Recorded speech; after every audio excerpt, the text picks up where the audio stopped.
أعوذ بالله من الشيطان الرجيم. بسم الله الرحمن الرحيم.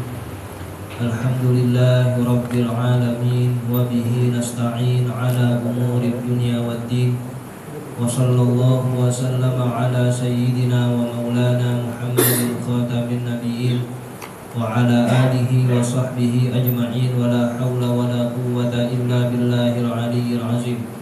اللهم لا علم لنا إلا ما علمتنا إنك أنت العليم الحكيم ولا فهم لنا إلا ما فهمتنا إنك أنت الواسع الكريم. نسأل الله سبحانه وتعالى أن يعلمنا ويفهمنا ويفتح علينا فتوح العارفين إنه بذلك قدير وبالإجابة جدير وهو حسبنا ونعم الوكيل. إلى حضرة النبي محمد صلى الله عليه وسلم. الفاتحة.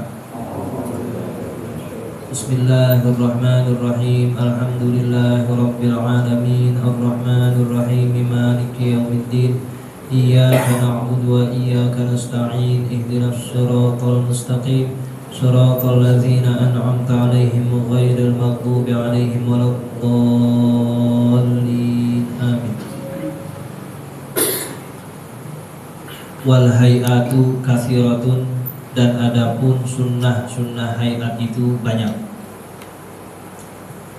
Kemarin dikatakan bahwa sunnah di dalam sholat terbagi menjadi dua. Ada yang disebut dengan ab'ad, ialah sunnah apabila tertinggal atau tidak dilakukan maka dituntut disunnahkan sujud syahwi. Itu ab'ad, maka dikatakan ab'ad dari ba'du, seakan-akan dia sebagian dari sholat, seakan-akan. Ab'ad itu ada 20, cuman terkumpul di dua sunnah, yaitu qunut dan tasyahud awal dalam sholat fardu. Kita cek tuh mulai qunut dari dirinya, bacaan doanya, dan seterusnya banyak kesunahannya. Begitupun tasyahud awal, dari duduknya sampai bacaannya di dalamnya banyak, sehingga jumlahnya 20. Tapi pongkolnya cuma 2, kembalinya pada qunut dan tasyahud awal dalam sholat fardu. Itu ab'ad. Sekarang hayat sunnah selain ab'ad, begitu pula banyak. Minha diantaranya tasbihatur ruku'i, bacaan tasbih ruku', was sujudi, dan bacaan tasbih pada sujud.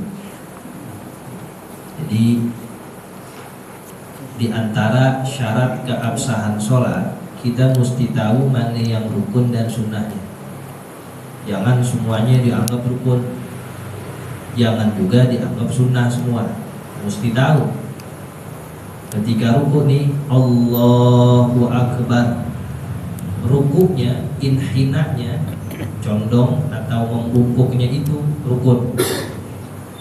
Bacaan tasbihnya Subhana rabbiyal azim wa bihamdi sunnah. Jadi jangan dipukul rata semuanya rukun atau semuanya sunnah. Umpama ada orang ruku cuman diem aja, Allahu Akbar, diem aja, sah gak kira-kira? Sah.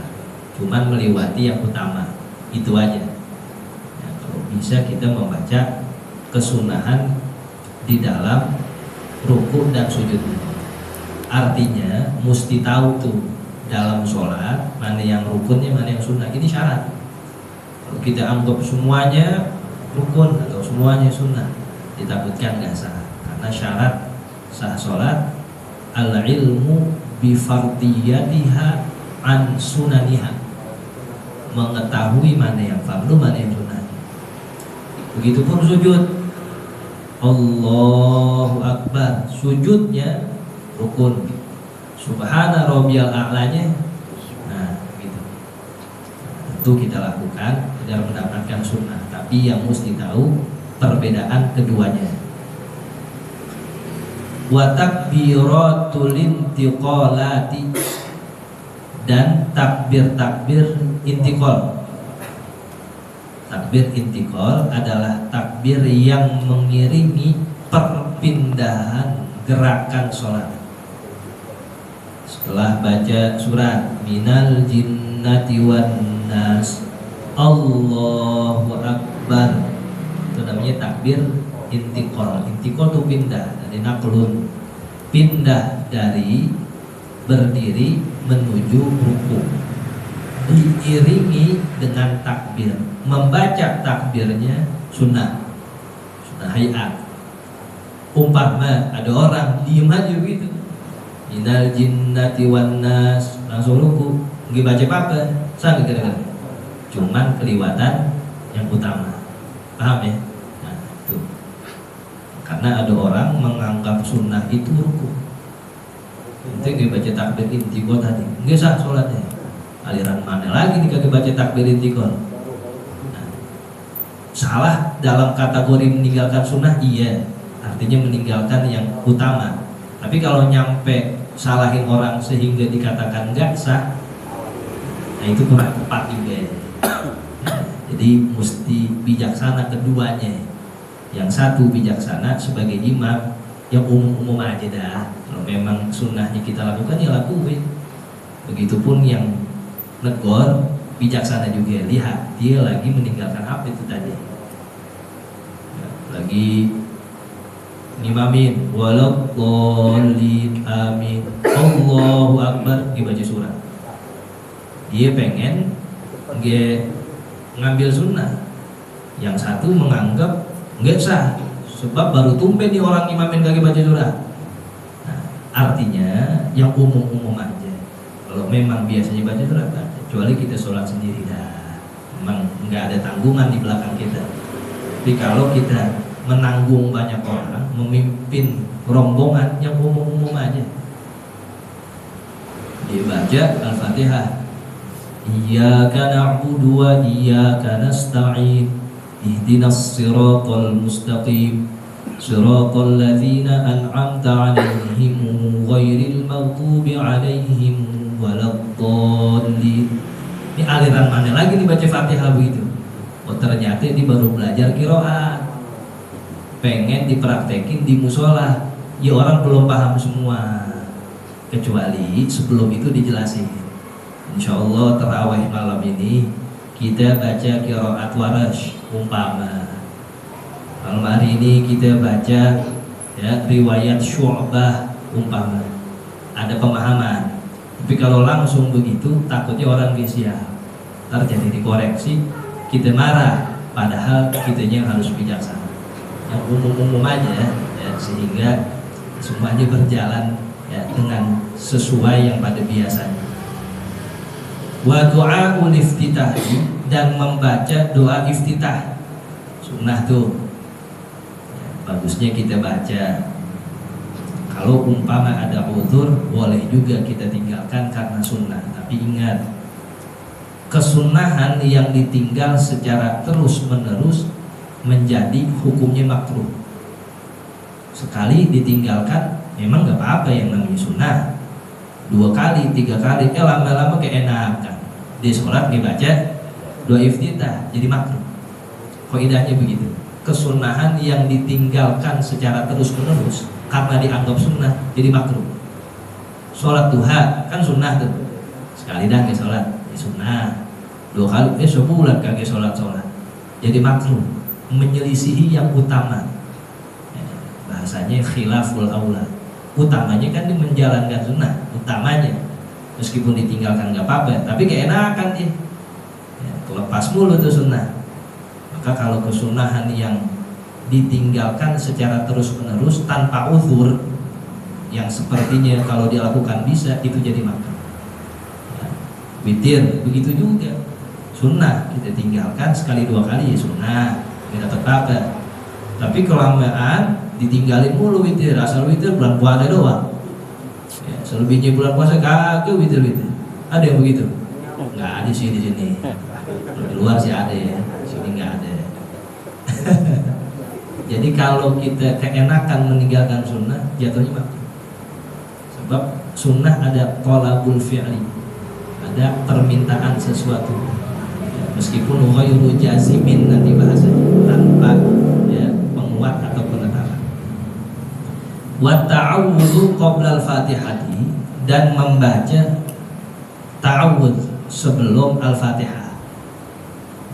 Jadi berurutan. Doa iftitah kesunahannya itu berlaku sebelum ta'awudz. Jadi susunannya doa iftitah dulu baru ta'awudz, bukan ta'awudz dulu baru Fatihah, baru doa iftitah.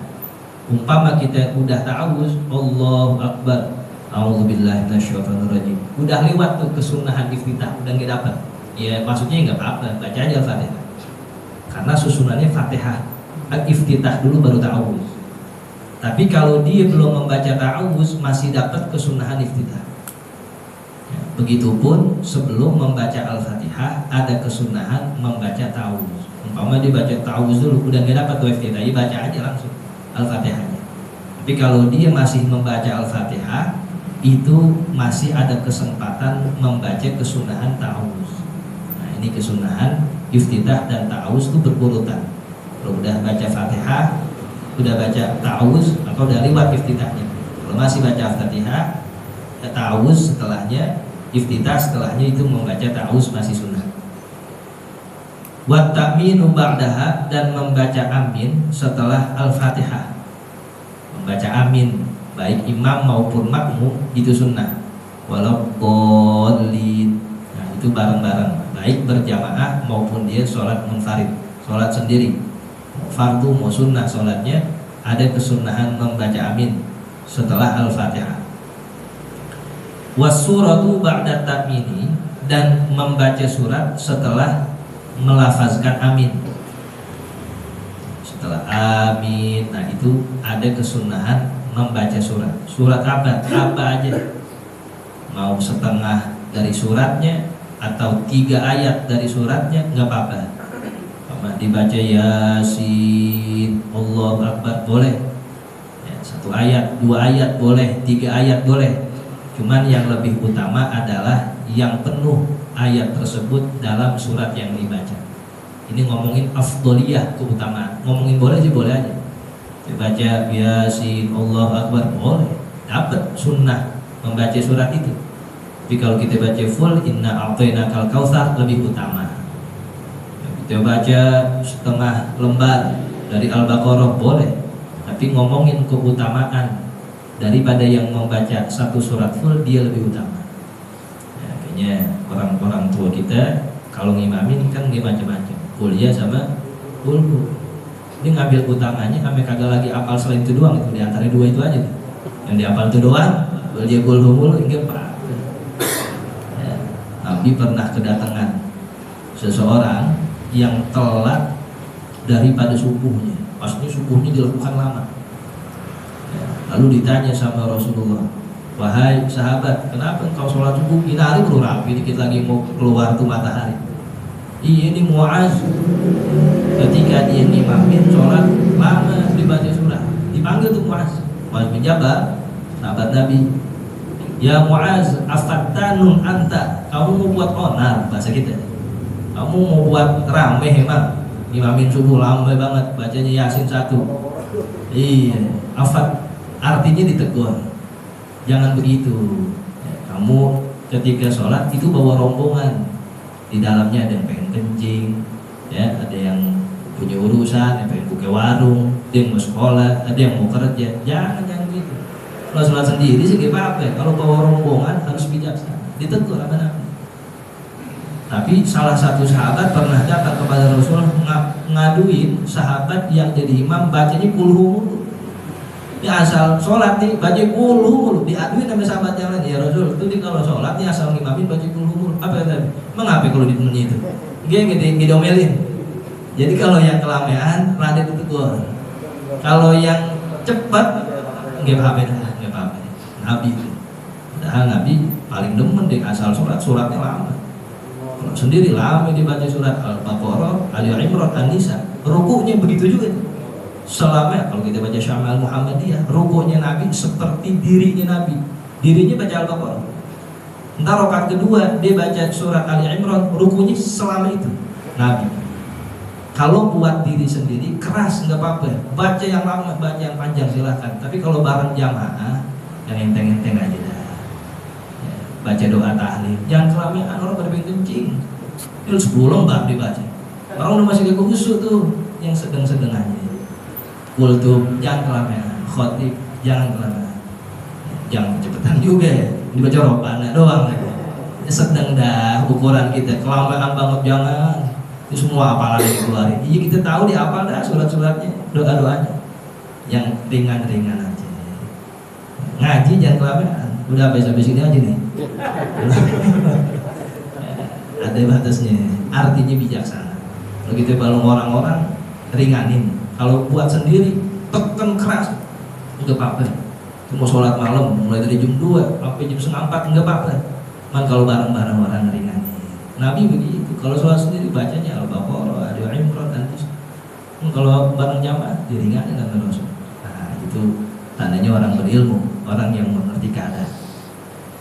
Wal jahru wal israru fi mahallihima, dan mengeraskan juga memelankan di tempat keduanya.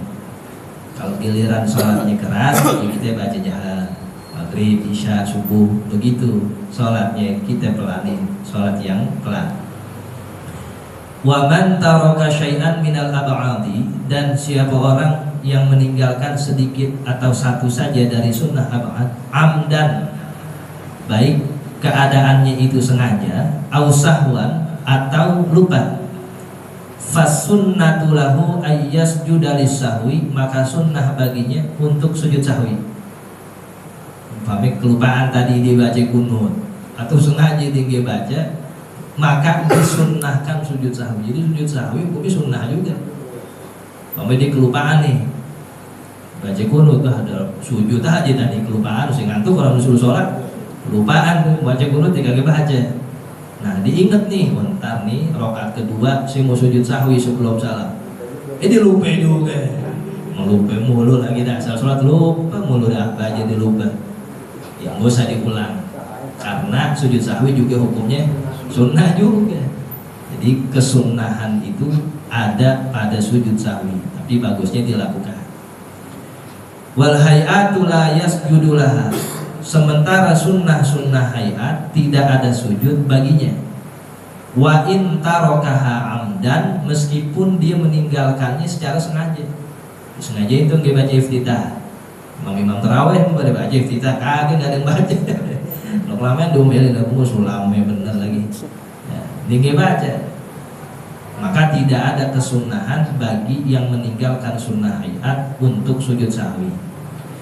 Falau sajada litarkiha muta'ammidan, maka seandainya dia sujud sahwi karena dia meninggalkan hayat dalam keadaan sengaja, lisujudi untuk sujud, batalat sholatuhu, maka batal sholatnya. Tadi dia baca iftitah nih, dia sujud sahwi sengaja, maka batal sholatnya karena dia menambahkan satu gerakan pada sholat yang tidak ada gerakan itu. Nggak ada sebelum salam tuh sujud lagi, nggak ada, kecuali tadi sujud sahwi. Tapi ini tempatnya kan bukan tempat sujud sahwi. Yang kamu tinggalkan tuh sunnah hayat. Satu-satunya yang dipaksa buat sujud sahwi dengan kesunahan adalah tadi sunnah apa? Wa man syakka qabla faragis sholati, dan orang yang ragu sebelum selesainya sholat, fi adadi ma shallahu minar rakaati, di dalam rokaat yang ia lakukan daripada sholatnya, minar rokaati, dari rokaat-rokaatnya, au syai'in min arkanis sholati, atau satu dari rukun-rukun sholat, wajaba alaihi ayyabniya alal yaqin, maka wajib atasnya membangun itu sholat dengan dasar keyakinan. Wa yati bima syakka fihi, dan dia melakukan dengan sesuatu yang ia ragu di dalamnya. Ya, umpama dia ragu, ini syak, dia ragu. Kalau yakin dia meninggalkan rukun dan yakin kelupaan, nah itu batal. Ini ragu, beda tuh, yakin sama ragu. Dia ragu sebelum sholatnya selesai, sebelum salam artinya. Ini tadi rakaat ketiga apa rakaat keempat, tiga apa empat, tiga apa empat. atau dia ragu di dalam meninggalkan rukun sholat. Jadi Fatihahnya kebaca apa kagak ya? Tadi saya sempat i'tidal apa kagak ya? Maka wajib dia lakukan atas dasar keyakinannya. Dan dia melakukan apa yang ragu di dalamnya. Ambil rokaat yang paling sedikit. 3 apa 4 ya? 3 apa 4 ya? Dia kan ragu tuh yang 4-nya, dia ragu. Maka dia harus melakukan tuh yakti bima syakka fihi. Dia lakukan yang keraguan itu. Oh berarti 3 nih. 2 per 3, 2 per 3, 2. Jadi kalau dia ragu di dalam bilangan rakaat itu, ambil yang dia meragukannya. Maka di sholat 3. Wa yusannu lahu ayyasjuda lis-sahwi aidan, dan disunnahkan. Sekali lagi, disunnahkan baginya untuk sujud sahwi juga. Jadi ambil yang 3, udah sholat. Berarti ini sekarang rakaat ketiga. Ya, ntar naik lagi buat rakaat keempat. Sebelum salam dia lakukan sujud sahwi. Belum salam, karena dia sedang melaksanakan sholat yang ada keraguan dalam rakaat atau meninggalkan satu rukun.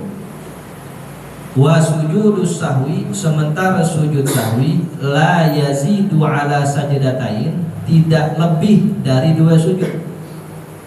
Wa mahalluhu qabla salam, dan tempatnya sujud sahwi sebelum salam. Di sebelum kita salam, fil alamina innaka hamidum majid, di situ tempatnya sujud sahwi. Nah, meskipun ada pendapat dalam mazhab setelah salam masih boleh, asal jarak dari salam ke sujudnya nggak kelamaan. Ini yang disebutkan yang paling unggul. Jadi sebelum salam kita sujud lagi, Allahu Akbar. Subhanalladzi la yanamu wa la yashu. Kita baca 3 kali. Allahu Akbar, duduk sementara. Sujud lagi. Allahu Akbar. Baca lagi subhanalladzi la yanamu wa la yashu. Takbir Allahu Akbar, baru salam. Itu sujud sahwi. Dia mengatakan boleh 1 aja. Iya boleh. Ini yang utamanya. Dilakukan 2, enggak boleh lebih dari 2, maksimal 2. 1 boleh. Tapi marjuh kuat 2. Setelah salam boleh, asal zaman antara setelah salam dengan sujudnya nggak kelamaan. Kalau habis salam rokok dulu 2 batang udah liwat dan sunnah sujud sahwinya ya, namanya sunnah, tinggalin aja. Kelamaan, habis salam dimakan dulu, apa dulu. Kalau mau setelah salam masih ada pendapat yang membolehkan, cuman jangan kelamaan setelah salam. Wala yaqurru syakku ba'da faraghi shalah, dan tidak berpengaruh rasa ragu setelah selesainya sholat. Fi syai'in min dzalika, dalam satu hal dari yang demikian itu. Illa fin niyati, kecuali dalam urusan niat. Kalau udah rapi sholat baru ragu, udah gak usah pakai dipikirin, artinya udah sah. Udah salam nih, assalamualaikum warahmatullahi, assalamualaikum warahmatullahi, baru bikin. Di 3 apa 4 ya? 3 apa 4? Bismillah ada 4 dah udah. Nah, yang ada keputusan mengambil rokaat yang sedikit itu sebelum salam. Ini lagi naik nih, Allahu Akbar, ini 3 atau 4 ya? Kan belum salam nih, baru ambil yang sedikit. Nah, ambil sujud sahwi. Tapi kalau udah salam, segala sesuatu yang kita ragu, tadi ada rukun yang ketinggalan gak ya? Jadi baca Fatihahnya bener gak ya? Udah bismillah, nah, itu setan tuh namanya. Pokoknya kalau rapih ibadah ada keraguan, udah dibungkus dari ibadah. Tawaf begitu juga, udah rapih nih. Lagi minum zam-zam, tadi 6 sampai 7 ya, 6 sampai 7 ya. Dia ngeliatin orang Rusia aja, gak fokus, 6 sampai 7 ya, 6 sampai 7 ya. Kalau udah rapih tawafnya, udah bismillah langsung sa'idah. Tapi kalau masih muter, ini 6 sampai 7 nih, 6 sampai 7, 6. Ambillah sedikit. Jadi kalau masih dalam ibadah, ambil keputusan yang kita ragu di situ, yang paling dikitnya. Tapi kalau udah selesai ibadahnya, udah rapi dah, dibungkus sama malaikat, udah rapi dah, bismillah dah, udah yakin aja. Ya, mandi besar begitu juga. Kalau masih di dalam kamar mandi, kita masih membasuh segala macam anggota tubuh kita. Ini kayaknya lipetan perut belum nih, udah siram. Ini kayaknya pusar belum nih, ini kayaknya bagian lipetan dengkul belum. Selama masih di kamar mandi, belum rapih mandinya, bilas semuanya basahin. Kalau ada keraguan. Tapi kalau udah keluar kamar mandi ragu, jangan balik lagi. Kalau begitu kita lakuin, kagak keluar dari kamar mandi. Ini kayaknya hidung sebelah sini belum nih. Ini kayaknya setan was-was tuh lah. Pokoknya minal jinnati wan. Ya sebelumnya itu Qul a'udzu birabbin nas, malikin nas, ilahin nas, min syarril waswasil. Jadi waswas itu syarr, keburukan. Ada orang sholat Allahu Akbar, Allahu Akbar, waswas setan. Makanya yang namanya waswas harus dilawan, harus benar-benar dihilangkan itu penyakitnya. Yang bisa ngerangin dia doang sendiri. Dokter nggak tahu itu penyakit begitu. Udah jalan naik motor mau kerja, udah sampai berdikari, dibalik lagi ke rumah, dia kunci belum tadi, padahal kunci dipegang, taruh ke kantong dia. Was-was itu kalau kagak dihilangin begitu, jadi penyakit yang kronis, bawaannya gelisah aja. Ini duit dari masukin kalau mesti kagak was-was ya. Nah, jadi kalau sudah rapi urusan ibadah, terus dia ragu di situ, udah Bismillah. Tapi kalau masih di dalam ibadahnya, ambil yang di dalam ragu, di dalam kecuali niat. Nah, kalau niat setelah sholat nih, dia ragu niat. Niat dalam sholat fardu ada 3 hal yang mesti kita lakukan. Qasdul fi'il, usollinya, lalu fardunya, yang ketiga adalah ta'yin. Usolli fardul isya, itu 3 rukun mesti ada. Dia ragu habis sholat, jadi kayaknya nggak menghadirkan macam sholatnya, harusnya kan kita sebutin dalam hati itu zuhur atau isya. Dia ragu, maka wajib diulang. Kecuali niat, khusus niat nih, meskipun sudah selesai sholatnya tapi dia ragu dalam niat, maka wajib diulang. Tapi kalau selain niat, di 3 sampai 4 tadi Fatihahnya bagaimana bacanya, tadi rukun-rukunnya kesampaian atau kagak, selama udah selesai ibadahnya itu sudah tidak berpengaruh. Situ babu mufsidatis shalah.